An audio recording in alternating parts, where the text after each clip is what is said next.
Oh, that's where this comes from. Blood for the blood god, blood for the blood god, blood for the blood god. All right, hello, YouTube. We're gonna go back to Warhammer because y'all like wars with hammers. You should come hang out with us. Peer pressure, peer pressure. Monday, Wednesday, Friday, Saturday, Sunday. 1 p.m. ET. Yes, yes, yes, yes. We're reacting to Bricky today.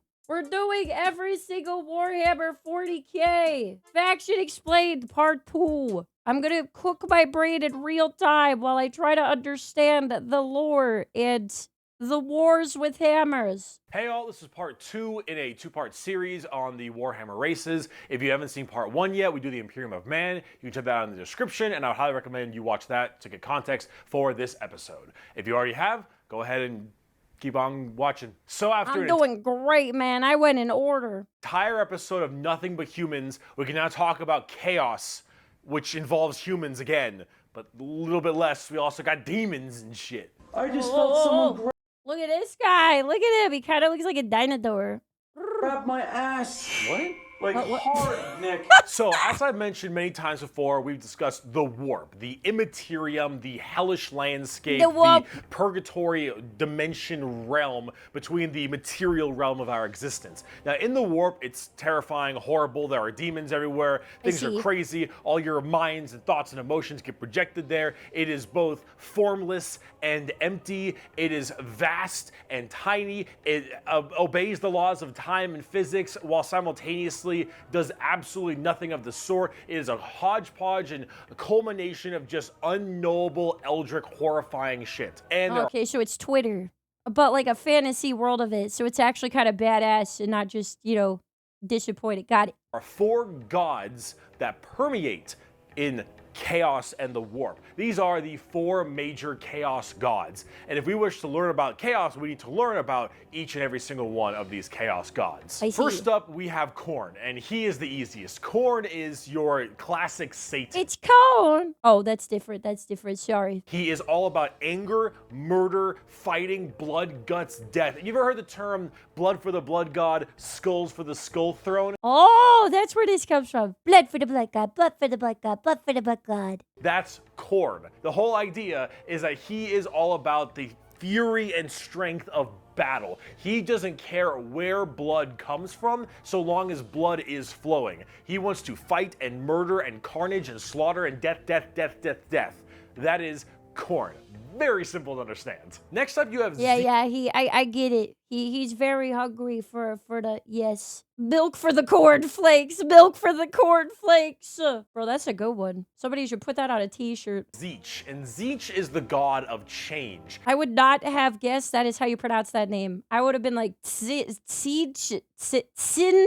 However, the god of change, it's permeates in so many different other ways. He's the most eldritch of all the demon gods. I can kind of tell because his name is not pronounceable for the mortal mouth. He has this weird way to always be plucking at the strings of the universe. He's always conniving and scheming and doing his best to cause as much little bullshit as he can. Tzeentch is unknowable. Everything that makes sense, he will and won't do. Every future and setting and every type of destiny or fate is all foretold and also changeable. It is set in stone while also completely random. He knows what everything is going to happen and also that none of it's going to happen. I don't understand this, man. I feel like I'm mad at him already. You would be like, what time is it? And he would be like, time is a construct. Also, it's 12:45. The glass is half empty. There wasn't a glass at all, and I'd be like, shut up! What everything is going to happen, and also that none of it's going to happen. Yeah, he's a Schrodinger's scene. You would ask Tzeentch a question. That question leads to 3 more questions, and those questions lead to the heat death of the universe, which asks 4 answers to those questions. And then he thinks to himself, what are questions even really? And bro, I would hate him. I hate him already, chat. I asked you a question. What do you mean, what are questions? I would fight with this motherfucker. I'm already mad. I don't like him. To those questions, and then he thinks to himself, what are questions even really? And are you even asking the questions? This is what happens when a Reddit mod gets powers. Or are you simply giving paths to answers and other horse shit? Zeech is just, I'm gonna fuck with stuff. He is yes and he is no. He's rage bait. He is the understanding and he is complexity. He is unknowable. He's smelly. He's sticky. And that's what the God of Change is about. Very bizarre. And he likes birds a lot. I don't know why. Next up, we got Pop. I like his aesthetics, man. It's about very bizarre. And he likes birds. Man, does he look like that? He looks cool. Why has he got to be Schrodinger's dickhead? I mean, demon. That's a really cool aesthetic, though, man. A lot. I don't know why. Next up, we got Papa Nurgle. Papa Nurgle, he loves you for who you are. Probably not. He will murder you just the same. But Papa Nurgle is But that's not very nice, Papa. Why would you do this to me? about rot, pestilence, death, and decay. He is the end of everything. Him and Zeech do not like each other very much because where Zeech represents change and adjustment, Nurgle represents stagnation and death. He is all about miasma and pestilence and large bloat and pus and organs and people just being sedentary, sloth. He is the idea that Did they really? They're really taking some inspiration from Reddit mods, right? And turning them into demons. everything will rot and decay and die. Nothing is certain besides decay and death. All of us will end up the same way and broken down through just sheer never-ending decomposition. Yeah, Photoshop a fedora on him. I see no difference. So the joke that Nurgle always loves you is generally because of that, because we all end up the same. We all rot and we all die and wither. That's Nurgle, and he's got a general theme of course, pestilence and different kinds of diseases and sickness and things of that nature. That's generally Nurgle. He's pretty easy to understand as well, and he chunk. Finally, Yeah, he don't be chunk, all right? I feel like, yeah. Yeah, so question. Is it possible that Reddit mods might be greater demons of Nurgle? I can tell what this guy smells like from here. I can imagine. I just know. that's generally Nurgle. He's pretty easy to understand as well, and he chunk. Finally, we have the youngest of the Chaos Gods, and that is Slaanesh, also known as the Prince of Pleasure or the God of Unspeakable Excess. Slaanesh is generally referred to with sex, but it's I was gonna say, I could have guessed that based on the really nice bars in the middle of the screen where the plot is. not only sex, it's just that's a good avenue if you want to make stuff. Slaanesh is just the idea of the senses of the body being cranked to not just 11, but more like 17. Oh man, these artists are killing it, man. So pretty. This reminds me of like Yu-Gi-Oh! Master Duel art a little bit with all the like different eyeballs and stuff. Of the body being cranked to not just 11, I but love more all the like pink. 17. See, we'll discuss Slaanesh a little bit more when we talk about the Eldar because they done fucked up. But Oh. it, or whatever, is mainly about just the excess of emotions. What is this thing? And therefore, sex is generally a large part of it. However, it's mostly pain and torture. Lots of pain, torture, but sometimes sexually related or drug related. Lots of drugs. So is she a furry or does she just hire furries to work for her? Lots of drugs. Slaanesh gets off on everything. Extremes in happiness, extremes in sadness, extremes in pain and sadism and masochism. And of course that goes along with the sex part of it as well. It's generally referred to with sex because of the color scheme, very purple, lots of exposed genitalia. A lot of their models have like exposed nipples. What does purple have to do with it? Purples and pinks, those are just cute. Those are pretty. What do you mean? And stuff, and that is, Okay, but they're bits and bobs being out. I can't really defend, you know. is generally the theme you go for from a physical side, but it really embodies everything, mainly pain and also the excessive amounts of emotion. So when it comes down to it, you'll find a lot of them have things like spikes or whips or any kind of BDSM style gear because it is unspeakable excess, the Prince of Pleasure, everything in excess to the point where it is just sheer frightening. Is this a lady or a man? They got boobs on their boobs on their boobs. That is Slaanesh in a nutshell. A little bit bizarre and a little hard to describe sometimes, but as we talk more about the Dark Elves, It actually is both? Oh, okay, we got options. I see. I guess that makes sense. They're in excess, so why would you not have both? All of the above, huh? Eldar layer in this video, you'll understand it When they check that box like A or B, do you want to play A or B? They're like A, B, C, D, E, and F, perhaps. far better and far more than you'd want to. Now you might be thinking, why would anyone ever want to join chaos. They all look horrifying, screwed up, and just frightening things, right? Well, the thing is that, of course, one, your mind is put into the warp and the immaterium, so you can be easily swayed by chaos demons when they get into your head. Oh, okay. So it's like your brain is soup and the void is fork. Got it. Especially if you're a psyker. Sometimes regiments of the less mentally strong people, whether they be civilians or, say, low-level guardsmen or conscripts, can be easily swayed by this and become chaos cultists and stuff, and they serve their dark gods and whatever god they personally prefer. However, and this might seem strange, chaos in their own right isn't necessarily evil. See, the warp is every manifestation of emotion and being, every soul, everything of existence. This includes all the good things. All the different chaos gods have another side to their coin. Khorne might be death, murder, slaughter, slaughter, but he's also got this weird sense of survival of the fittest, trial by combat, and honor. Khorne will never lie to you.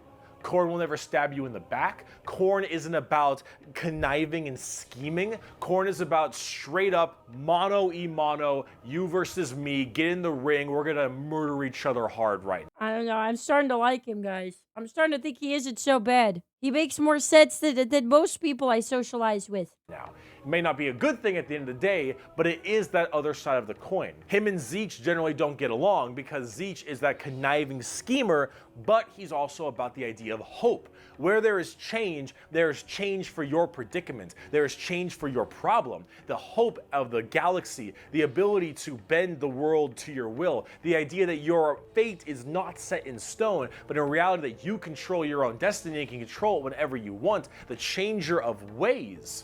That is Tzeentch. And of course, Tzeentch and Nurgle hate each other because while Nurgle does represent stagnation, death, and decay, he also represents finality and ending. The fact Yeah, he's boring, yeah. You get some fun RNG with this option. This guy's just boring, okay? He gets up in the morning, he puts on the same color underwear, he puts on the same shorts, he eats the same breakfast, and then he goes to bed at the same time. This guy, like, he rolls a dice, and like, that's what he's having for breakfast, and you never know. I bet you would make a fire ramen, though. Yeah, but you'd have to eat the same ramen every day. He never makes a new stinky soup. It's always the same one, I bet. You know, he's like the manifestation of the middle school lunch cafeteria. I just can't imagine. It's great. Death, and decay, he also represents finality and ending. The fact that you can be mentally at peace knowing that you will end and how you will end. Wait, he constantly brews new soups? I would not have guessed that. Fear of the unknown, fear of change is not present with Nurgle. With Nurgle, everything will rot and die, and that provides that finality, that ability that this is over. We are all the same, and we will all end the same. We know the meaning of life. The meaning of life is to live and die and rot.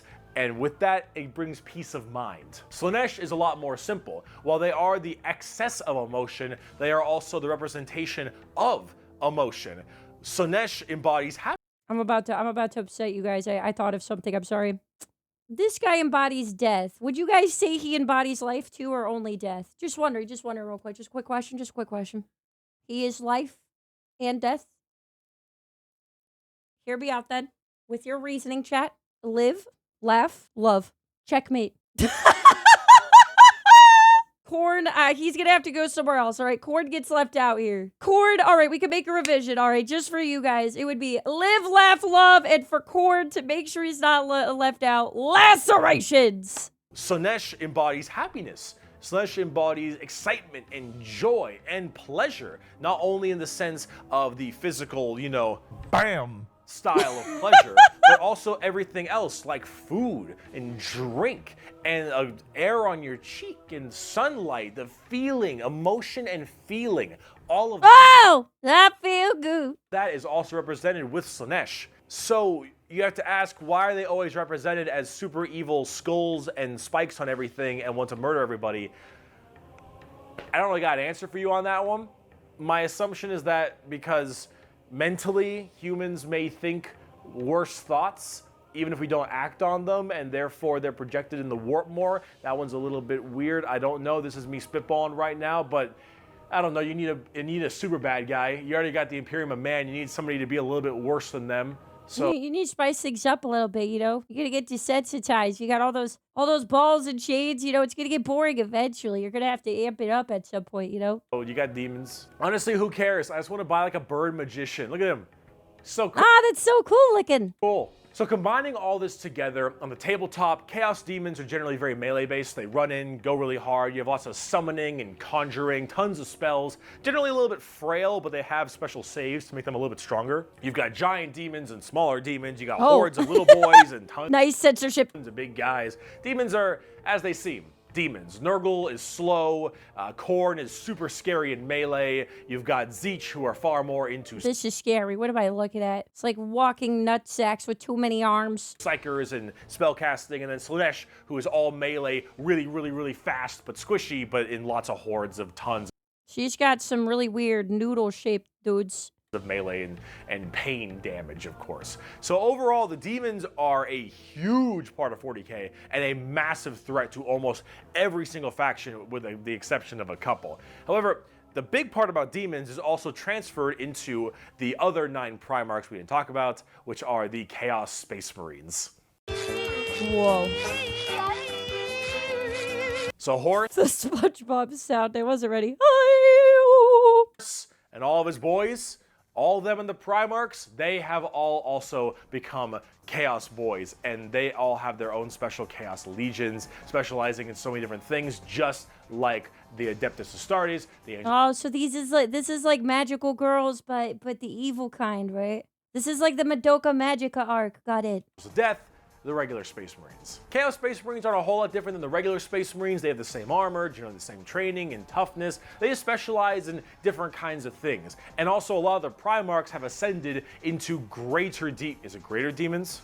They're demon Primarchs at this point. Gigantic, horrifying man-demon hybrids that Very more demony to the very high degree of demonness. are pretty awesome, if I'm going to be honest. They look really cool. But them and their associated legions that they are a part of are all kind of going out there and causing a large ruckus for everyone else. Considering the raw strength and firepower of a legion of Space Marines, imagine that entire legion just converting to chaos and immediately fighting you. It's generally pretty horrifying. There's a lot of them, so I gotta write them down. But you've got the Emperor's Children with Well, why he end up with one eyeball and a very weird mouth hole with some very strange spaghetti tongues? Primarch Fulgrim, loyal to Slanesh. These people, they are some messed up people. Because Slanesh, but aren't they the sexy time people? This is crazy. They're just sensory overload, tons of drugs, tons of torture. And I think Fulgrim is a demon Primarch right now. And oh god, I am terrified to see what that man looks like. Oh my god, this guy's got a lot of arms. Or girl. At least on the tabletop, because the Emperor's Children are not good people. You've got the Iron Warriors, which are kind of like opposite of the Imperial Fists, with Primarch Perturabo, I believe is his name. They're Chaos Undivided. They just kind of serve chaos in a general aspect instead of choosing one of the 4. But the Iron Warriors are big on the siege and fortification. That looks pretty badass. That's pretty cool. And they're basically entirely against the Imperial Fists and are a major rival. Perturabo, I believe, is also still alive, and I'm also very interested to see what he looks like, because Demon Primarchs are badass. You've got the Night Lords with Primarch Conrad Kurz. Why does this guy's outfit look like his head is too small? Or his neck is too short? How could he see anything on it? Like, if he... I can't... Armor is big? Yeah, but, like, you wouldn't be able to see anything in there. He's like he looked like a turtle that, like, got scared and stuck his head back in his shell a little bit. How's he supposed to see to his left or right ever? Conrad Kurz is dead, which is good, because he's a sick fuck. But the Night Lords are generally about terrorizing people and terrorism. They're generally about fear, and rightly so. You've got the World Eaters with Bro, this guy looks like that's crazy. That's pretty cool. Primarch Angron, still alive. He's got teeth on his teeth. Bro, imagine having to brush your upper and lower set of teeth, like, on the front of your face. Also excited to see Angron. If you think you've known an angry person, Angron is the angriest son of a bitch you will ever know. Angron removed parts of his brain that didn't make him angry, so he could be angrier. Angron. Fucker's mad. Angron the angry. Oh, he's just a little bit angry. He's got his angry face on. You've got the Death Guard with Primarch Mortarion. They actually have their own special codex and their own major army on the tabletop. Mortarion himself is actually one of the models, and look at him. That's pretty cool. Yeah, that's nice. Actually one of the models, and look at him. Look at him. It's so cool looking. Of course, Nurgle based, obviously. So very slow, but very tanky. You've got the Word Bearers with Primarch Lorgar. I don't know how you paint some of these figures without, like, automatically having arthritis. Like, for all the little tiny details, man. I feel like I'd sneeze and ruin it. Lorgar is, I believe, still alive. I don't know what's up with him at the current moment, but the Word Bearers are generally the people who caused all the major problems in the beginning. At least I blame them for it. They're little assholes. You got the Black Legion with Primarch Horus. Get fucked, nerd. You've got the Alpha Legion with Primarch Alpha. What does he mean, get fucked, nerd? Primarch Horus. You got the Black Legion with Primarch Horus. Get fucked, nerd. Oh, You've got the Alpha Legion with Primarch Alfarius Omegon. Chaos, I think. And then finally, you've got the Thousand Sons with Primarch Magnus the Nerd. The Thousand Sons also have their own book, just like the Death Guard. Magnus is also... He looks like a treasure chest manifested. That's a crazy design. Magnus is also a tabletop model. He looks super cool. Yeah, I could see the Egyptian inspiration too. Oh my god, he's got horns on his... Chad, he's got horns where his knops should be! His knops are in the danger position! As you can tell, and they're all super heavily Psyker and kind of Egyptian themed. They look pretty neat, but overall... Oh, you could really see it there. Hold on. And they're all... Yeah, you could see the Egyptian theme a lot, like from the little minis. That's cool. Super heavily Psyker and kind of Egyptian themed. They look pretty neat. But overall, with all of these Chaos Space Marine factions, you can play as a lot of different ones, but the main ones that you can really work at are standard Space Marines, Chaos Space Marines, as well as the Death Guard and Thousand Sons, as they are the most fleshed out, especially on the tabletop at least. See this right here? This is a really good way to describe the Chaos Space Marines. What the thick-headed fools with their broken corpse of an emperor fail to understand is that not only can they never defeat us, but they cannot hide or flee or shield themselves from the triumph of chaos. They are finite and we are unbound, undivided. They must not err, or they shall fall to heresy. All who fall join our cause. Every imperial fool who dares to open his eyes is a willing recruit. They strive merely to hold back our fury and might, and it consumes them. Thus, you can see chaos is inevitable. We lurk not only beyond their grasp and at their gates, we lurk within the darkness of their souls, on the tip of their tongues, in their tortured dreams. That goes pretty hard, man. That's some pretty good writing. We are them, but freed from the shackles of ignorance. We are them, grown strong, evolved. We are them, but so much more. As this isn't even my final form. Hardcore as that quote is, the saddest part is they're mostly right. Chaos is basically unkillable.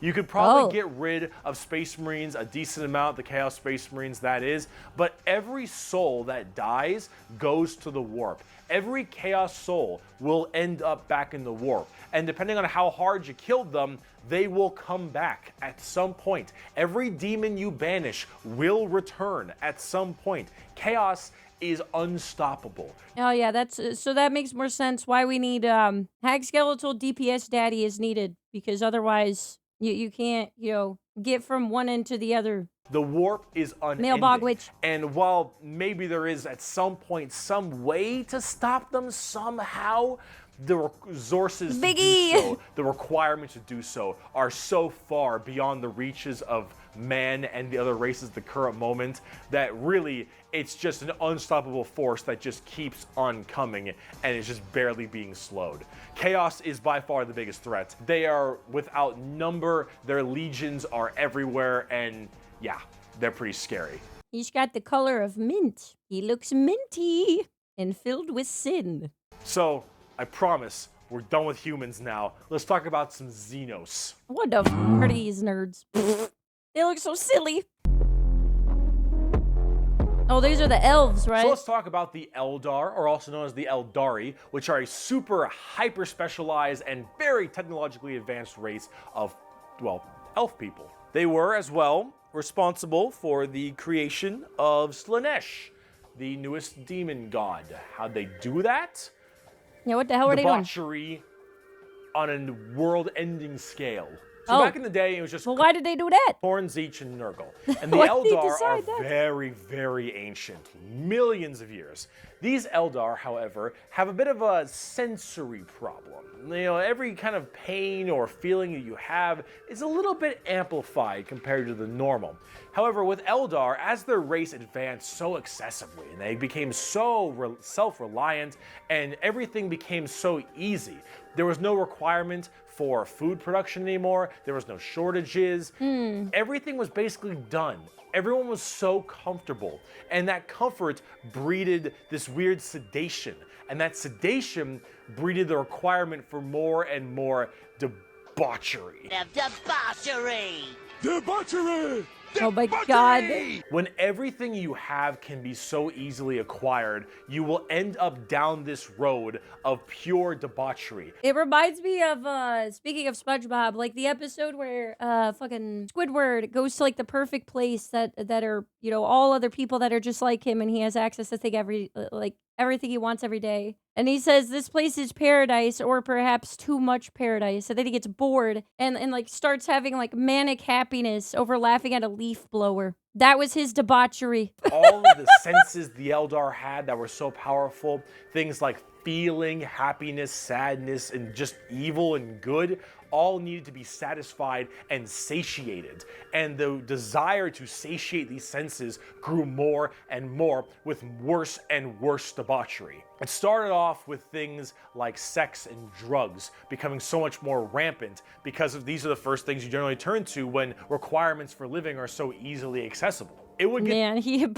We're going down the Hollywood, you know, it's following like the people that have endless amounts of money, like Hollywood stars and stuff. They're doing the same thing, man. to the point that made Sander Cohen in BioShock look sane. All right, this is the kind of debauchery it led to.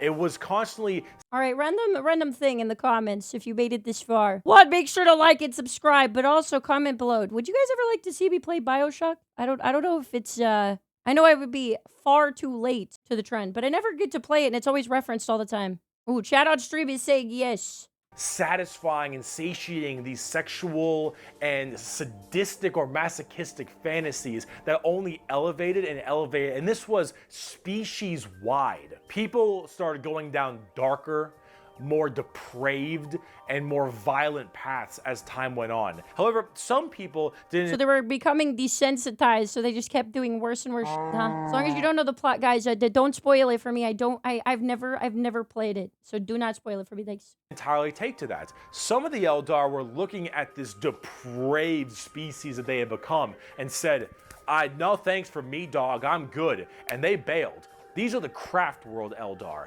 They left on these giant continent-sized starships called CRAFTWORLDs. They believed in learning the old ways of the Eldar and pushing away from this depravity and debauchery and going back to their main roots. And so they would segment themselves on these giant craft worlds. So it's kind of like when World of Warcraft went too far and it added too much bloat, so then people decided that they wanted to go back, and then there was World of Warcraft Classic. That's these guys. Yep. Far in the outer reaches of space. They even had this thing called the Webway. Remember what we mentioned about warp travel with the Imperium? Well, the Eldar had something way safer called a Webway. And the Eldar Webway is actually like a pocket dimension. So they're privileged ass pussy. So we gotta have Big E come in every time, sitting there on the throne just to be used for teleportation at random. Like a friggin' necromancy DoorDasher, and these guys just have free, privileged passage? What do you mean? Seems too cushy to me. I bet you they don't know that half the difficulties that everybody else goes through. You privileged, pointy-eared stink? This kind of thing. And in that pocket dimension, there were also more horrible, depraved groups and clans that would spend their time in there. And if you imagine the debauchery was bad already, these were debauchery X10. They stink of debauchery, heresy, and nepotism. So all of this continued, and it bloated until Slaanesh just burst forth. All that emotion, all that mental, well, thought processes, I suppose, all of this in such a condensed space. Don't forget, this is all being shot, all their souls as well, into the warp. all this depravity right into the warp. So what happened? Boom, Slaanesh was birthed. Thank goodness. All the others kind of looked silly. This is the most attractive one. And killed off 90% of the entire Eldar population. Untold trillions had their souls ripped from their bodies and their actual fleshy bodies devoured by Slaanesh demons. The entirety of the Eldar race was eaten alive and their souls consumed to the Prince of Pleasure. All of them got fucked up. It was so bad that it literally... Goodbye, Nepo baby. ripped a warp hole into the fabric of the materium called the Eye of Terror. That's literally this like quasi horrifying gateway portal from the materium and the immaterium right next to Cadia. Oh, that place. Horrifying. So this Slaanesh, also known as She Who Thirsts by the Eldar, slaughtered the entire population except for a couple. Those in the craft worlds were actually not affected by this. So this is a different girl, sorry, than the one that ate all of the people. This is this one, right? Totally different. Also, this is a stance. Dang, that's a wide stance, woman. Except for a couple. Those in the craft worlds were actually not affected by this as they were so far in the reaches of the galaxy that crazy crap. That's a greater demon. Okay. So is this still the pink girl? That birth of Slaanesh only affected the ones in the center. So these craft world Eldar were able to escape, but Slaanesh got their sights on them. Every time an Eldar will die, their soul doesn't just pass into the warp naturally. It goes straight to Slaanesh, craft world or not. What about those people in the webway? Well, imagine that giant birth happening, but they were only able to just barely get a grasp onto you. Slaanesh was just barely able to hold on. These people are the Dark Eldar, or also known as the Drukhari. The Eldar population right now is so massively small. It is minuscule compared to any of the other most of the other populations in the universe. The Eldar are consistently having issues trying to get their population up because as their souls are constantly being hungered by from Slaanesh, they realize their entire species is doomed. And they understand it very well. Since the time of the fall, our race has been haunted by what we, in our reckless pursuit of hedonistic indulgence, gave birth to. So this is literally like, and that is when they knew they f***ed up. Oh, is it the consequences of my own actions? Though our dreams once overturned worlds and quenched suns, we are now but fitful shadows clinging to the edge of existence. All the stars in the sky cannot blot out the hateful glare of the red moon's eye. The birthing place of the great enemy pulses with all the malice of a demon that is dreaming, casting its shadow over all we have ever done and all we ever shall. Every twisted strand of fate and casting of the runes leads me to this time, to this place, and it is clear that the final battle awaits me at the ancient Crone worlds, a conflict the likes of which has not been seen since the Mon-Kai warred amongst themselves and their corpse of a seer fell to his traitorous son, is coming, and all my steps lead towards it, no matter that I walk other paths. I see the stars stained red with the blood of the Mon-Kai, and though their wars do not concern me, I would gladly let them destroy one another. I know that to avoid this fight is to condemn my race to inevitable doom, and though all I see is darkness, I know that I will not flinch from my destiny. Bro, he's just like, yep, I f***ed up, but I can't put on the brakes. So here we go. And now let's talk about cute plastic models. Bro, I'm straight up not having a good time. The first playable race we have for the Eldar are the Craft World Eldar and living in those Craft World starships I mentioned earlier. And each of them have their own kind of Craft World, almost like a Space Marine Legion. Each Craft World is in itself its own special kind of group. And the Eldar themselves are very fast and rely a lot on trickery. They are squishy, a bit weak, but they're very in tune as psychers. Tons of psychers across the entire Eldar population, and their weaponry and abilities are fast and extremely hard hitting, but of course rather fragile. Understanding an Eldar's brain is an exercise in futility. They are all over the place in confusion and trickery on a whole galactic scale.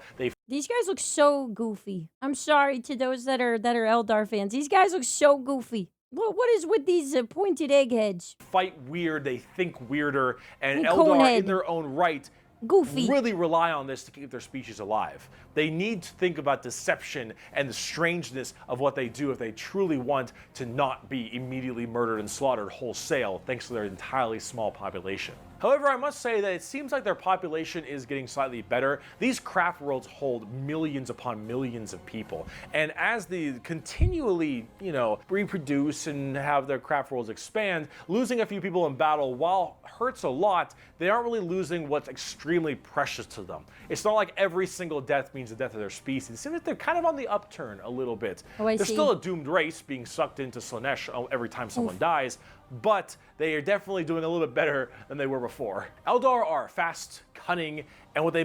Okay, I'm sorry to be a nerd. Is there a parallel between the fact that that every time someone dies, their body goes to Slaanesh, right? And also the Emperor basically feeds off of people who are dead, right? Sorry if I'm getting it wrong. I'm trying to process all the information, but it's a lot. Isn't there kind of a parallel there where are both of them using their people as human batteries? The Big E gets sacrifices. Okay, yeah, so there is kind of like a similarity there.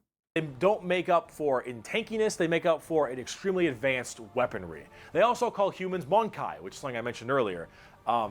That is a derogatory slur for humans in the Warhammer world. Why does it sound like you're just saying monkey? Why is it called Monkai?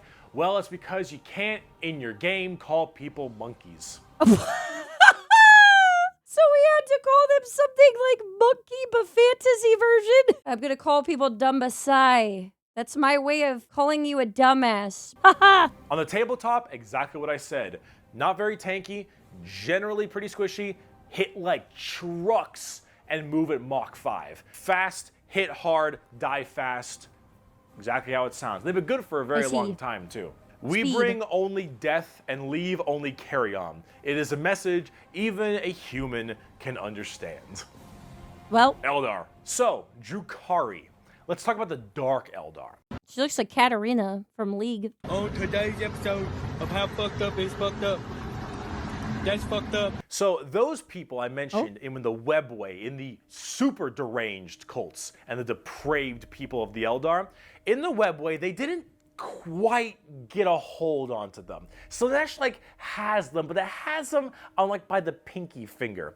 And they're slowly being consumed by Slaanesh, but they found out they can stave her off by doing Slaanesh things. The Dark Eldar are by far the worst, most horrifying, disgusting, depraved, and brutal race in all of Warhammer 40k.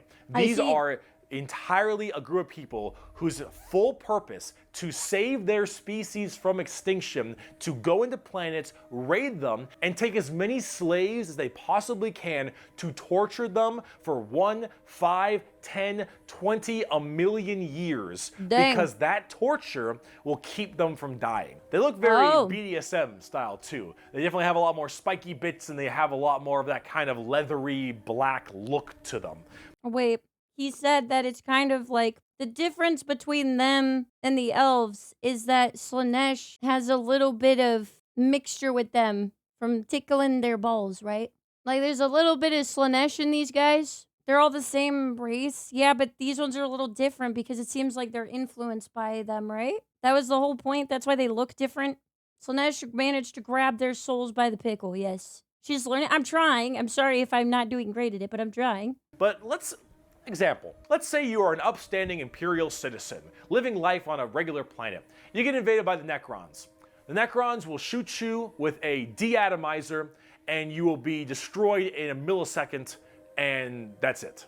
What is this goober? Mountain Dew beam. Not the worst way to go. You are invaded by Chaos Marines or something. You take a bolter shot to the head or a chain sword across your stomach and you get cut in half. Painful, but unfortunate. Not the worst. The Orks arrive. They beat you to death. Hurts, but, you know, whatever. Tyranids, they eat you alive. It's pretty rough. Oh. The Dark Eldar. The Dark Eldar. This is going to get a little graphic. I apologize. You pray you die. You don't. You are instead taken as a human slave. Your life will be endless work and agony, 24/7. They will just have an orc bonk me on the head, get it over with. Make sure you can't not die, as your pain satisfies them. Take me out by Zug Zug. I don't want to do this. They will hook you up to all manner of torture devices. They will inject pain-based, like, stimuli drugs directly into your... You know what? I figured out what they are as a human analogy, guys. They're just dolphins. Nervous system. They will slowly run razor blades across your skin. They will probably worse, yes. And just pull out your teeth and your fingernails one by one. They will remove your appendages and your skin and wait for it to grow back so they can do it again. They will murder and torture and use the R word, it rhymes with grape, your entire family in front of you. See, what did I just say? This is dolphins. This is what would happen if you took a dolphin's spirit and put it into a human being with opposable thumbs. And do the exact same thing to them. You yourself will also be rhymes with grape anywhere and everywhere possible. And this will occur for 20 years until you are no longer satisfying to them. And then you will be contorted, crushed, and twisted into some form of trophy. A fleshy trophy, or a ring, or a couch, or a TV stand, or perhaps a wonderful hat, while you are, of course, still alive and breathing. And you will become a moaning, fleshy trophy for eternity. Wow. And that is human what origami. happens when you are taken by the Dark Eldar. They are the most depraved, most horrifying race in all of 40k. I mean, they don't waste anything. I'll give them that. Look the part, and they do it so they all don't die. They are literally forced to do this, because if they don't, Slaanesha's grip will get harder, and they will have their souls pulled away. So long as they keep doing this, Slaanesha's like, "You're doing good, man. You're doing solid. You keep that shit up, you elf-eared bastards." That's Slay, Conehead. Dark Eldar. That's the Drukhari. They are horrible. On the tabletop, they're actually kind of like Eldar, but more extreme. They are even squishier than the Eldar, but they hit generally even harder. Fast attacks, skirmishers, really quick, speedy, like get around them, do a lot of damage, get away kind of stuff. That's mostly the Dark Eldar. Look up the definition of grim dark in a dictionary. So they're glass cannons. I don't know why. I wish I liked that type of play style, but like most games I do not. You'll find a picture of the Dark Eldar and Sev from Republic Commando. A quote from Mr. Vecht. "We are the lords of despair, masters of terror. Dread and agony are our meat and wine, and they are plentiful indeed." Dark Eldar. Let's talk about the Harlequins. Clowns. What's the matter, Andy? Oh Don't my. you wanna have some fun? Who came first, Shaco or this guy from League? The Harlequins are a bizarre race of Eldar. They're demonic clown performers. They're like a weird mix of Sander Cohen from BioShock and Jin from League of Legends, but in a more clown theme. I kind of like them. Are these guys like good? They seem interesting. Artists of death and perfecters of their craft. They do not belong to CraftWorlds or any of the weird Drukhari people. They are neat. I like this one. Guard something called the Black Library, which is this giant tome of never-ending... Not good as in like, morally good, as in like, they seem interesting. They just seem interesting. ...knowledge deep in the heart of the Eldar webway, and also guarded by their god named Kegorok, I believe is how you pronounce his name. He is the laughing god, but it's the Eldar's laughing god? And these are the Harlequins, Mr. Sir Gigglesworth. the Harlequin clowns. These are Eldar clowns, okay? So imagine the things that an Eldar, these depraved individuals, would find funny. And this is the god of that. It's a horror. clown. These are gods of horror for us normal people. For them, they're like, oh, it's so funny. They're all dying horribly. Honk, honk. They're very bizarre and difficult to describe. They've escaped the ruinous powers of Slaanesh somehow, but their main thing is guarding that black library. And the Harlequins just, they're demon clown performers. I think these are neat. I've been indoctrinated to the silly clown archetype now ever since I watched like Poppy's Playtime and ever since I've watched like The Amazing Digital Circus Man. I feel like I become more biased by the day. There are barely any models on the tabletop. They're good in melee. They're demon clowns. I'm not sure. I got a quote. It is too easy for an Eldar to embrace the obscene virtues of chaos, for Slaanesh is nothing more than a manifestation of the Eldar mind in its most wild and unconstrained form. Human morality is meaningless to the Eldar, and to the dark side of the Eldar mind, all life is to be expended at a whim.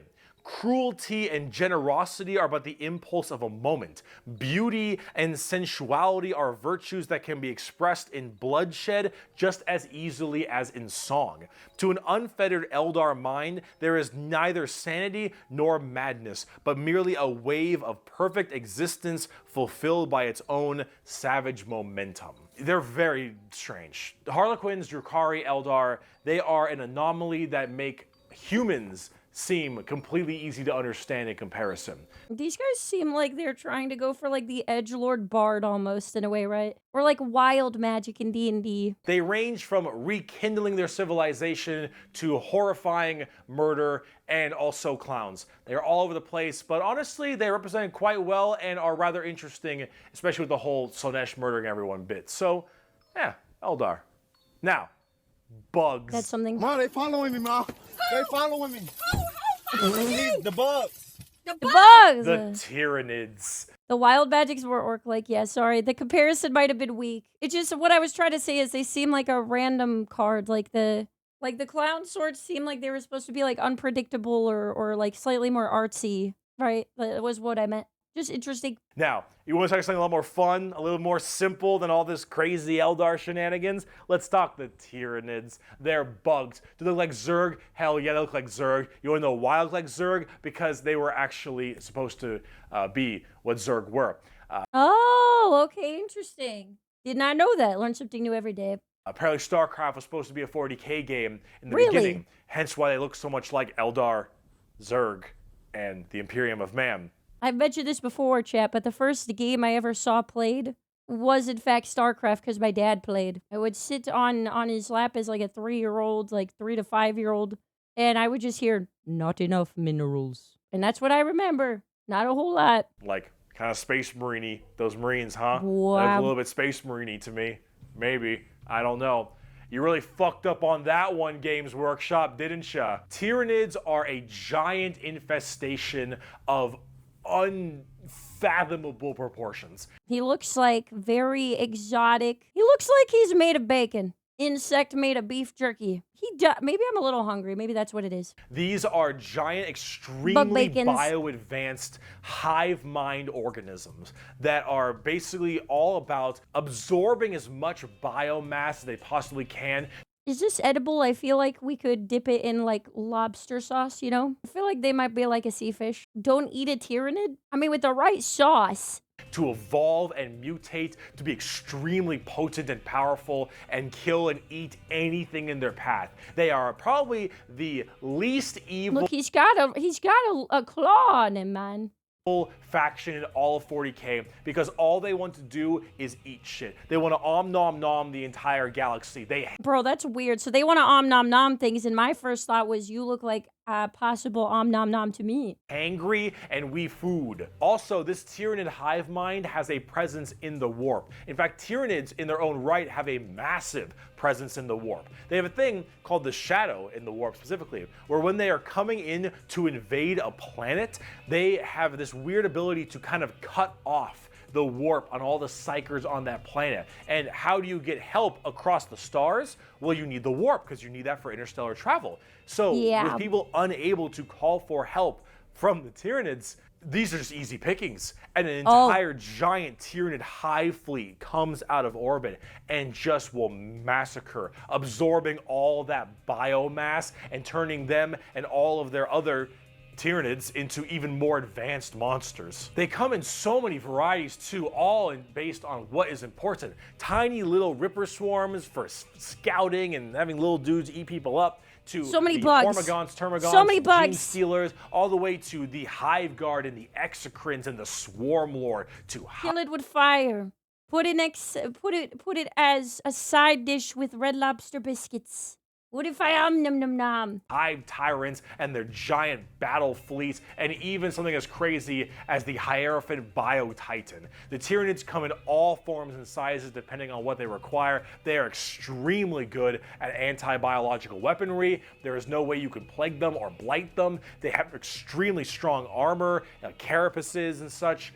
Tyranids are nigh perfect organisms and are pretty spooky when it comes down to how they handle all of their genetic material. Keep feeding them, they'll keep evolving. They keep on creating new horrifying organisms to spread across the galaxy. And you know what the most terrifying part of the Tyranids is? We might be surrounded. There have been around 6 or 7 Tyranid hive fleets, Behemoth, Kronos, all these different kinds of hive fleets, and they've all arrived in the galaxy from different points, different So we got like the Helldiver situation. Sections of the Milky Way galaxy have had different Tyranids come through. Just mobs of these. And that is horrifying, because as far as we know, we could just be surrounded on all sides by Tyranids. I feel like we could solve this by just getting a giant deep fryer, and out of it would come out something like fried shrimp, surely. The reason you may not hear a whole lot about Tyranids is because it's a little bit hard to have a bunch of story off of one hive mind genocidal monsters. All these giant bugs swarming in, killing and eating everybody and evolving. Well, I mean, as cool as there are some cool characters, the Swarm Lord, Old One Eye, you can't really have a whole bunch of major character-based stories around them. As awesome as they are, they're simple. They want to eat you. They want to eat you and absorb your biomass. They are simple bugs. If you want something a little more complex, talk Genestealer cults. I can have all the pot I want, I get around faster than walking, and wherever I need a seat, I can just sit on my balls. Genestealer cults are a special brand of Tyranid that can slowly infect themselves into different kinds of society. And by infecting them, they can rise up to where they all pray and believe in these regular humans. So this is literally, what? Is this like Among Us? And they've learned how to look like a human? A bug that's like, I am definitely a person, yes. Rise up to where they all pray and believe in these regular humans, pray and believe into their Tyranid hive mind gods. And these brood lords, and I think they're called patriarchs, all can turn an entire world all based into Genestealers. And these are called Genestealer cults. An entire hive world of the Imperium can be turned into nothing but servants to the Tyranid masters just by infecting them and screwing with their genetic code a little bit. I see. So this guy is just many bugs in a trench coat. Just by infecting them and screwing with their genetic code a little bit. They also have this cool like Mad Max look, which is really neat. They are definitely one of the bigger threats to the Imperium besides Chaos. I keep saying biggest threat to the Imperium. They're up there though, because you, dingus, stepped on a bug in middle school. Asshole. There is a cancer eating at the Imperium. With each decade, it advances deeper, leaving drained, dead worlds in its wake. This horror, this abomination, has thought and purpose that functions on an unimaginable galactic scale. And all we can do is to try to stop the swarms of bioengineered monsters it unleashes upon us by instinct. We have given the horror a name to salvage our fears. We call it the Tyranid race. But if it is aware of us, it must know us as nothing but prey. Tyranids, they're cool. Very bug, much yes. But are they as cool as the Orks? Every screen's gone red. That means I'm super fast. Orks. I fucking love orks. So, yes, the green monsters, the green tide, the green skins. These orks, they are in fact a race in 40k. The orcs are as exactly what you expect them. They have archaic weapons, they're big boys, they have axes, and they have got big old teeth, and they want to kill everything, and there are so many of them. Wow. The only reason they haven't taken over the entire galaxy is they can't stop murdering each other. Oh. Orcs are so cool. Orcs don't have philosophy. Orcs don't have existential crisis. What matters is who's the biggest orc. You listen to that guy because he the biggest orc. He big orc. Big orc knows best. I go with it. I get it. I get it. I'm vibing with this one. You win through the power of imagination. Of all the races I have battled throughout the galaxy, the orc is the hardest to comprehend. They wage war with machines that should not work, care little for strategic gains, and are just as likely to slaughter each other as the enemy. How does one battle an enemy that defies all logic? They got friendly fire on for some reason, but it's still working for them somehow. As an orc, you're enjoying life. You're enjoying the life you're given. Your whole life and job and purpose is to get up and beat each other to death because you can.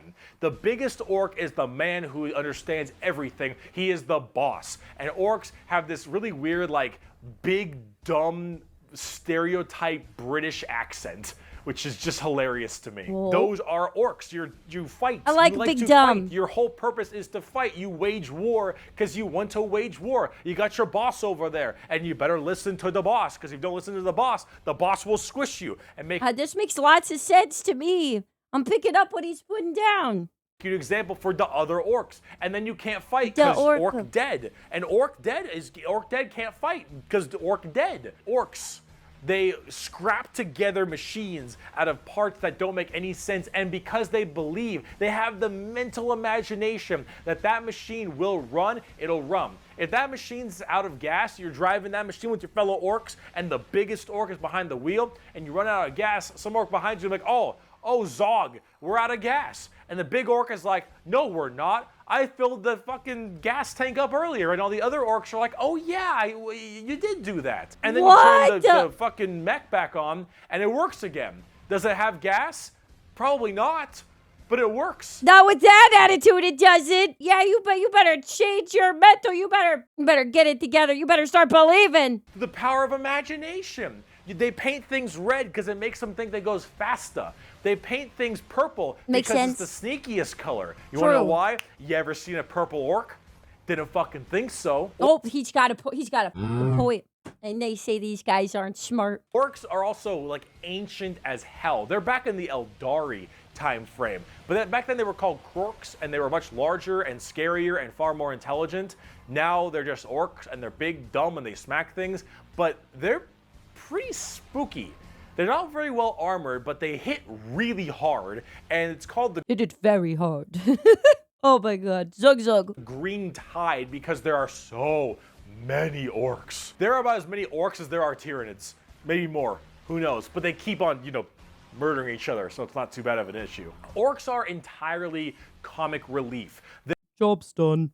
Their stuff is slapped together. That makes no sense. Their vehicles don't work the way they're supposed to, but they work because they think it works, because they imagine that it works. They got the good attitude, man. Orcs care only about who is the biggest orc, and they will follow the biggest orc. And then if they want to be the biggest orc, they'll challenge the biggest orc. And then when they go and they issue a wah is just war in orc. They murder everybody and everything in this giant tide of green orcs who are just excited to be hitting something. Wah never changes. They don't care that they're hitting Eldar or the Imperium or Tau or anyone in between. They're just so they get to beat shit up. That's orcs. And on the tabletop, see they just do it for the love. They are a total coin flip, and they're really fun. I have never met a salty orc player. I have never met someone who plays orcs and is ever just a bad guy or that guy. Orc players have this kind of fun to them because when you play them, there have been a theory that the only reason Bricky is because the Orcs believes he is so powerful. It makes sense. They believed he could, chat, so he did. The Orcs believed the Emperor could, and so he did. Bricky is so powerful is what I mean. Yeah. Submitting yourself to RNG. So here's the thing. Guardsmen, Imperial Guardsmen, when they shoot, they roll a dice, and on a 4 up, they'll hit their target. They have a 50% chance. Oh. Space Marines, pretty Easy good. enough. They hit on a 3 or higher because they're well trained. Adeptus Custodians, they hit on 2s because they're just super well trained. Orks, Whoa. they hit on a 5 or higher. But if they roll a 6, they get to make another shot with big anything. Big hit. From the dinkiest pistol to Whoa. the biggest rocket launcher. Because he believed that it hit, and he believed that it do the biggest of the damage, and so it do. It doesn't matter. Half of their stuff will blow up on a whim. He could beat you up with his paperclip. He could flick his toenail off, and it could decapitate a man because he believed. One of their medics, if you roll a 1 to heal someone, you fuck up your surgery and you just kill an orc. Whoops! They're so wacky and silly. But the thing is if you He played whoopsie daisy, and I believe him. roll well, you roll high, and you keep rolling high, you are going to crush people. And if you don't, you lose. Rip. And that's what you get when you play orcs. That's what happens when you play orc. It's a coin flip. Which It's is why simple enough. you can't be a salty bitch when do you his play best. orcs, because things won't go your way. It's just the roll of the dice. You're playing It is what it is, brother. You just believe. a dice game. But if you're going to have fun and you want to be stupid and you want to be silly, you're going to play some damn orcs. But They on sound the like opposite fun. side of the fun part of this, let's They talk about made the a human Necrons. general immortal because they liked fighting him too much. They believe only an orc could ever kill him. Really? That's great. I love that logic. It must be true. The Necrons are spooky, scary skeletons and very grimdark again. They have a much more fleshed out lore than before. Back in the day, they were just undead Egyptian space terminators, and they still look that way, but now they actually have a story. So way back in the day, you had the Necron tier. I mean, these guys are all right, but I feel like it needs more DACA. See a theme here: Eldari, Eldar, Krork, Orc, Necron, Necron tier. So the Necron tier were this race of generally kind of shitty people. Not because they were personally shitty, because their lives were awful. They were ill-fated to a horrible existence of radiation and a terrible planet they lived on, and everything just really sucked. Being a Necron tier was just really depressing. They really were looking for immortality. They were extremely reliant on the hope that they would eventually find the key to living forever and just stave off this horrible nature that they were thrust upon them, and therefore they could become the most dominant race in the galaxy. So they have horrible spawn RNG. And they found this group. They're called the Old Ones. Imagine them kind of like the Forerunners in Halo or the Xel'Naga in StarCraft, right? These Old Ones were these strong, pretty much omnipotent beings. And they, of course, knew the key to immortality. So the Necrons went to them and said, please, show us your ways. And the Old Ones said, piss off. Not really, they were a lot more humble about it, but they did not want to share their secret of immortality with the Necrons. Another The L. Necrons, of course, took this very well and waged war with them, kind of under this united banner. The Necron different dynasties didn't really like each other, but under this one man, the Silent King, he thought the best way to unite his race was to do this giant war with the Old Ones out of spite for them keeping the secret of immortality to them. This was known as the War in Heaven, and this is actually like a multi-stage war, because during this War in Heaven, they discovered the Star Gods, a whole new race of people known as the Catan, or the Catan. These Star Gods were also very much like Old Ones, almost omnipotent beings, and they too had the key to immortality. And so the Necrons went to them and said, hey, can you help us fight off the Old Ones? Can you help us kill these Old Ones, you, the Catan? And the Catan said yes. And in fact, we can help provide you with the immortality you so desperately seek. So the Silent King of the Necrons decided to make a pact with the Catan to allow them to accept this generous gift of immortality upon them. But this, of course, had been a horrendous trap. And the Necrons were dragged in chains to this biotransference where their flesh was stripped from them, replaced with nothing but a metal hollow shell, as their souls were ripped from their body and fed to the Catan. And the Catan fattened up. They got chonk on the souls of the Necrons. As this was their plan all along, they consumed the flesh and souls of the Necron tier and turned them all into unwilling robotic slaves just to serve their will. So these guys are just victims from day one, and I don't think they got a single win in this, man. I think it's just all L's all the way through. And then, with their new-founded Necron army, they pointed their guns at the old ones, and the Catan continued their domination of the stars, and their genocide, complete and full genocide of these old ones. The old ones did their best to stave it off. They even created other races, the Eldari and the Orks, to try to fight off the horrifying Necron army and the Catan above them. But there was absolutely no possible chance for them. And the old ones were absolutely extinguished across the galaxy. Their entire race completely removed.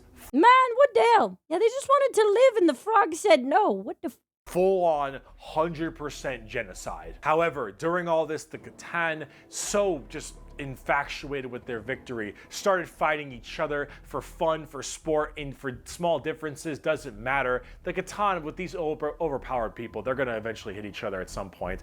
And as they began just menially fighting each other, the Eldari and the Orks actually started pushing on the Catan's borders a little bit, giving them a little bit of a run for their money. And as this continued, this is when the Silent King, who retained his consciousness, decided to leap into action and start a full-scale revolt against their Catan masters. Oh boy. And this revolt was bloody, as the entire Necron army was surged off to destroy these star gods. They were able to, just after suffering horrendous losses, were able to turn the tide of the war. And they took these Catan and they blasted them. Because as these star gods are unkillable, they were able to break them into thousands of shards and entrap them in giant stasis vaults to now actually be slaves to the Necrons. And with the Necrons having the entirety of their old gods enslaved to them, they realized that soon their race was about to be attacked by the overcoming new races, the Eldari and the Orks. And so they basically pulled the the reverse card, huh? So what they did is they retreated into giant stasis tombs in order to preserve their energy and their strength for when one day they would be reawakened. I know they're not the good guys, but they were still taking many L's, okay? You know, they hadn't gotten a single win, all right? We got to give them at least a 1. And they would be able to rule the galaxy that was rightfully theirs. And then some dingus Adeptus Mechanicus guy diddled with a green console, and now the Necrons are back, and they see all these primitive races on their lawns, and they think, get the fuck off of it. The Necrons are back, super advanced, and they are here to reclaim the galaxy that they so rightfully believe is theirs. Now, at tabletop, they're a lot like that. Tons of undead Egyptian skeleton robots that when they die, they just get right back up because they keep on reanimating. Hard to kill, tons of crazy stuff. You can use the Catan themselves as units to fight with. That's crazy looking. That is a crazy looking mini. It's pretty cool. The Necrons are one of the 3 major events in 40k. The Horus Heresy, the Fall of the Eldar, and the Awakening of the Necrons are all pretty substantial events. And the Necrons themselves are pretty dang cool as well. Here's a good quote from a wonderful Dawn of War game. They're crazy looking. Lucky creatures, as long last you have found the tranquility of death. I was like you once, clinging to life and blind to the truth. When I uncovered the truth, I too shuddered and paled with fear. Deep in these catacombs, I was remade. Here, my brethren slumbered for eons while the living grew like weed. My Lord knew this day would come. He had plans for us all. We would purge this world once more. So come, poor victims of life. We will grant you tranquility in these crypts. Kronos will be a tomb world once more. That's crazy, man. Necrons are also pretty smug. Trays in the Infinite especially, a little dickhead. But speaking of dickheads, last race, let's talk the Tau. We made a fucking Wookiee. The exact formation of the Tau Empire is not entirely understood. However, a long time ago, many thousands of years ago, in the 40k world that is, some Imperial navigation vessels were going around through different areas, and they saw a primitive race, blue people, smacking each other with sticks and stones. And they thought, oh my god! It looks like somebody's grandma! nah, dumb Xenos race, who gives a shit, and they bailed. Then I'm this sorry, it probably wasn't exactly like that, but it was just like, why is there a random blue guy? I just imagine them pointing like, what is that? Then this giant warp storm occurred right in that major area, unable to be breached. Then, once that warp storm 6,000 years later subsided, hello, those little sticks. Well, they decided to actually have no war of any kind and all just unite together under one flag of the Tau Empire. And now they have gigantic starships and Gundam robots and lasers and railguns and mechs, and they are here to ruin your day for the greater good. So friendship is magic and going against them is tragic. That's pretty cool. That's pretty good. That is generally the Tau Empire. They have this kind of feeling of this homogenous group. All species can go underneath the banner of the greater good. The greater good is their idea of the fundamental increase and help of all. In fact, they are most likely the most like the Covenant in Halo, where they have the overarching prophets, being the ethereals, who are actually kind of dicks and like to pull at strings a little bit, but then you have all these different races directly underneath them, and they all work together in this big group as this large, foreboding race that tries to spread their weirdly pseudo-religious influence across the galaxy. For the greater good, while looking kind of like a Roomba. The alien is not intrinsically evil. Do not hate him. Pity him, his ignorance. Seek to understand his differences and equate him with his inadequacies. Why do I imagine they sound like GLaDOS? They probably don't, right? But in my head canon, that's what this sounds like. Is that weird? The alien is not intrinsically evil. Do not hate him. Pity him, his ignorance. Seek to understand his differences and acquaint him with his inadequacies. Only then will he accept his place in the greater good. I don't know why my brain internalized that speech is GLaDOS. We're kind of wondering like what their mainly big shtick is. Well, they're all about big robots and mechs. They have laser rifles and rail guns. They got giant mechs with tons of missile pods and heavy rail rifles and rail guns and burst cannons and ion accelerators and void shields and all this stuff. And that is generally what the Tau's all about. But you're probably thinking, Bricky, this doesn't sound that evil. This doesn't sound very grim, dark Warhammer. And you'd be right. The Tau Empire really don't have that much of a horrifying, grim, dark style like everybody else. They're much more younger, new age thing. In fact, they're probably a lot less evil and a lot even better than they are now back in the day because they liked having like that good guy faction. But a lot of us who really like the dark, depressing style of Warhammer didn't really like it that much. So, see, the Tau get a lot of hate, and a lot of that hate isn't necessarily unjustified. It's mainly from a tabletop perspective, but as you can see from all the visuals I've shown you recently, they don't really fit in the 40k universe very well. They lack that super dark, dramatic, kind of high gothic level the Imperium has. They don't. I feel like this is good though. Contrast is good. We love contrast in a video game. If everything looked like it was super edgy dark, it would be like, all right, well, what's the difference between this edgelord and that edgelord? Don't have the weird kind of like grungy stuff that Chaos or say the Orks do, and the Necrons and the Eldar have their own specific style as well. The Tau really do look like something out of Gundam, and while it isn't necessarily a bad thing, it does definitely not fit too well. There's that. There's also the tabletop problem. In tabletop. Ooh, so wait a minute. Are they immersion breaking? Is that the issue? Like they look like they can't be in the game? I didn't understand at one point when somebody said this is immersion breaking to have this in the universe, right? I could give you guys an example, but it's the silliest thing ever. A long time ago, I played Final Fantasy XIV. They've revised the game like a bajillion times, okay? So it's not even, I can't even tell you what year I played it, okay? So please don't hold me to it. Like, I was playing a paladin, and I remember, okay, the time I was playing, this like weird ass, really big Corvette was now a mount in the game. and like the little shrimp, you know, people would drive it around. So there's like these little tiny egg-shaped beings driving around like a literal car that was bigger than some of like the bear mounts in the game. And I was like, this looks so stupid. I was like, I was twitching. I was like, I'm happy for them. I want to be happy for them. It's totally fine that people like this. But I was like, yeah, I know the car that broke the cow's back, man. Anyways, I feel for you if you're like really immersed in something and then suddenly you're like, what the f is this?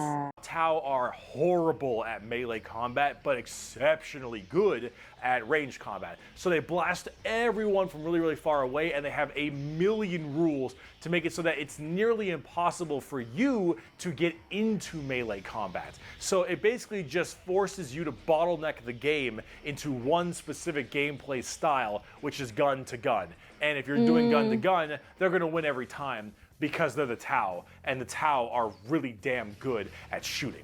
So it's one of those things that make the Tau generally rather hated, and a lot of different reasons for that, both from style and such. But this is actually one of the things I wanted to end this video with, is that the Tau, while they have their issues, you should not be discouraged from playing them. I'll make plenty of Tau weeaboo jokes, of course I will, but it's all generally in good fun. Anyone who legitimately doesn't want you to play a faction is an idiot, and you shouldn't be giving them the time of day. You pick what you think is cool and what you like. In Warhammer, especially now, factions get better and they get worse. They grow and then they fall. You should only be playing what you think is cool. You like the look. Yeah, if you get too hung up on being too uptight, right? Like there's a such thing as like, I could understand, right? Like the situation with the Final Fantasy 14 car that I thought didn't fit and kind of irked me, right? But it's like, I would never want to like hold that over somebody who enjoyed it in the game. You know what I mean? Like, there's a point where you have to be like, yeah, this is a little weird, and maybe it's not my cup of tea, but it could be somebody else's, and that's cool. You like the models. If you're talking tabletop, that is what you should be going for every time, is what you think is badass, because things change all the time. But the universe of Warhammer has so much going for it. Every faction has something interesting, every character has a story, and there's a million stories to be told. The universe is vast and exciting, and while it is dark, depressing, and horrible, that is the damn charm. And out of everything I've told you in these two videos, if anything you could take away is the reason why so many of us are so into this series and why we like it so much. Because with so much variety, such an expansive universe, and so much that can be done, you can find yourself having a pretty great time. Thank you so much for watching this video. I hope it has been informative to you. If you'd like to see more of me, Bricky, you have twitch.tv/Bricky for my streams. Huge. You have my merchandise site, in which I was wearing all of my merch, but underneath this, because I had to wear this so it wasn't black or white for the green screen, which is a little unfortunate, but it's fine. Oh my God. If you'd like to see merch, it is in the description. Also, if you'd like to support me on my Patreon page at patreon.com/Bricky for more videos like this, then that would also be wonderful. So Twitch, nice. I didn't know we had merch. Anything, very if you want to support, that would be fantastic. I'd appreciate it. If not, I'm just stoked you got all the way to the end of the video, and that is enough for me. Bro, me too. So I'm going to be having some more content like this out in the future. Thank you so much for sticking around this long and being with me through this pretty rough time. He got a cup? That's, nice. I think all I got. Also, before I go, let me leave you with my favorite Warhammer quote. He who scoffs at the power of the las gun has never ran through a field of 1,000 of them. Doug! So Rosie, what faction are you picking? I don't know. Orks are cool. I feel like that's the easy one, though. Orks have two gods, Gork and Mork. Gork is brutal but cunning, and Mork is cunning but brutal. I love it. I love it. I'll be a purple orc, okay? I've been around this whole time. You just never saw me, okay?